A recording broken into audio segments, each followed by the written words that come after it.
Hello friends, আশা করি সবাই ভালো আছো। আমিও তোমাদের ভালোবাসায় ভালো আছি। তো দেখতেই পাচ্ছ উনুনে আমি রান্না চাপিয়ে দিয়েছি। তো আজকে আমার লাঞ্চের মেনুতে কী কী থাকছে অবশ্যই তোমাদের কাছে শেয়ার করব, কেননা সব কিছুই তোমাদের সাথে শেয়ার করি, এটা শেয়ার না করলেই নয়। তো দেখতে পাচ্ছ রান্না বলতে এখানে এক উনুনে হচ্ছে মাংস আর এক উনুনে হচ্ছে রাইস বলতে একটু পুষ্পান্ন করব বলে সব রেডি করে নিয়েছি। কিশমিশ, কাজু, ঘি আর যা যা লাগে সব কিছুই নিয়ে নিয়েছি মশলা। তো কষা মাংস করব, বেশি ঝোল করব না। পুষ্পান্নের সাথে যেটা আমরা বলি পোলাও, সেটার সাথে একটু কষা কষা হলেই ভালো লাগে আমার কাছে বিশেষ করে। তো মাংসতে তেল ছেড়ে দিয়েছে, এবার আরেকটু কষিয়ে তারপরে জল দিয়ে দেবো।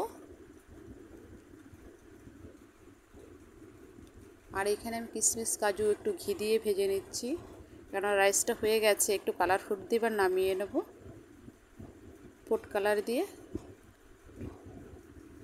ফুড কালার সামান্য দেবো, কেননা যতই হোক এটা কম খাওয়াই ভালো। তো কলা পাতায় খেলে মনে হচ্ছে যে ছোটোবেলায় ফিরে এসেছি। তো আজকে কলা পাতায় খাবো। আমি মাঝে মাঝে কলা পাতায় খাই, আমাদের বাড়িতে কলা গাছ আছে প্রচুর, তার জন্য আমি কলা পাতায় খেতে খুবই ভালোবাসি। তো আজকে এটা পছন্দের খাবার আমার। তো আজকে কলা পাতা কেটে নিয়ে এসেছি, কলা পাতায় খাবো। আর এই যে আমার হয়ে গেছে খাবার দাবার রেডি। তো এখন একটু সার্ভ করে নিচ্ছি।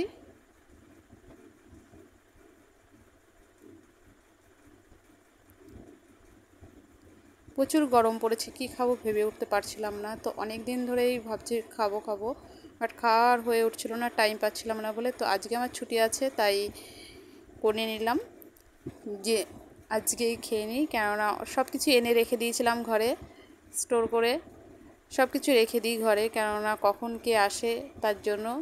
তো নিজেই করে খেতে টাইম পাই না।